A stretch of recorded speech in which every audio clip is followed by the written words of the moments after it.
American Hustle is a really strange film to categorize because it's kind of like a serious drama with a comedy, dark comedy, and subtle comedy all at once.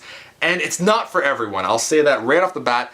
Even myself, I'm not fully into it, but there are two reasons that saved this film, and I was able to get into it. And I'll get to that in just a second. But this isn't for everyone.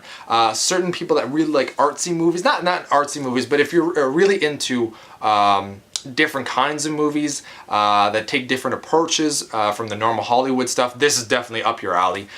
If you're not into different movies that have a really strong plot and a script, yeah, like this movie is kind of like a comedy, but like I went into this with my brother and we went into a pretty packed theater and we were some of the few people that actually laughed at every line that was supposed to be a joke. Like not everybody understood that it was supposed to be a joke.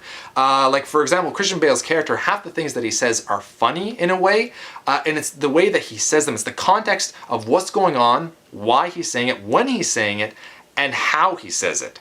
So there's one line, and it's not spoiling anything from the movie, but he says, "Not Miami, not now!" And the way he says it and when he's saying it, like he's serious and he's angry. So he's not meant to be funny, but the script is so good because of what's going on. Like the context of those two lines is so good, and the way that Bale says it.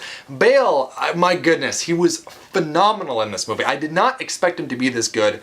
I thought he was actually going to be a secondary character. I thought Bradley Cooper was the main star of this film when I first saw the trailers, but it's the opposite. Christian Bale is the main one. Maybe I just read it wrong, but I thought that he was going to be more like, and I was reading up a little bit about the film, and I was just like, yeah, Christian Bale's probably going to be like the secondary actor, like best supporting actor, and that's what he's going to go for. But no, he's the main actor, and I love that. He does at points like disappear in the movie, and you don't see him like throughout. Like it does go back to Bradley Cooper once in a while.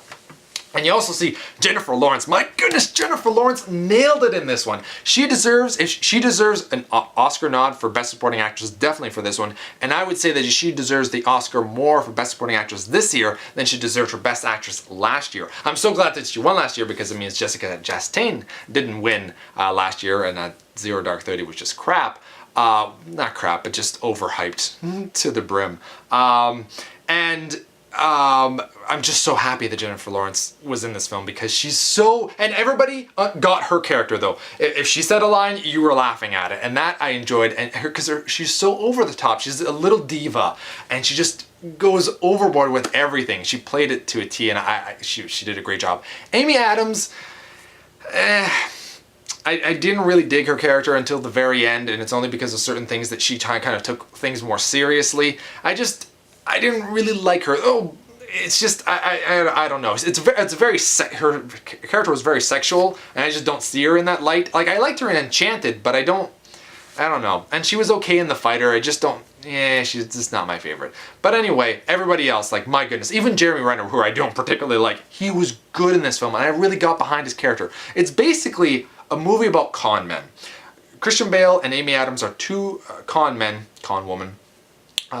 And they get caught by Bradley Cooper, who works for the FBI, and he wants to work with them and create like stings to get other con men, and then he'll let them off the hook. And they're trying to get Jeremy Renner, who is a politician, and he really just wants to do the good thing for his city. He wants to do the best that he can, but he has to do some illegal things to get to that point. And he's thinking about the people. He's not thinking about himself to make himself look like a better mayor. He just really wants to help the people, and his heart's in the right place. It's just that sometimes you have to do certain things to get there, and it's just, I really got into his character, and I felt bad for him, and that's a rare thing because I do not particularly like Jeremy Renner as an actor. He's boring in my opinion, and just not real. He's not authentic. He's got a tiny voice. It bothers me. But anyway, he did a pretty good job on this. Bradley Cooper didn't steal the show, and I thought he would. There's a few times where he talks really fast. I'm like, yeah, he's pretty good there.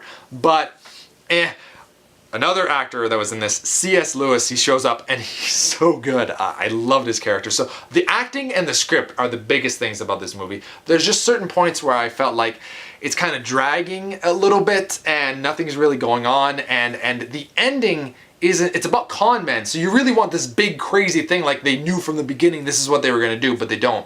But they do figure something out, and you do get a big con at the end, and it was done alright. I was expecting a little bit more pizzazz, but it was okay. And then I think of like Christian Bale's character, and this is how he would have gone about it. So it kind of makes sense. So, not for everybody. Check out the trailer definitely before watching this. If you're really not into like different kinds of movies, maybe wait for a cheap night or for it to come out on Blu-ray or on DVD. If you're into really different kinds of movies and you like the director, definitely check this out. I think you'll at least enjoy it for the acting and the script. So, you've been Bearded In. Thanks for watching, everyone. Beardage!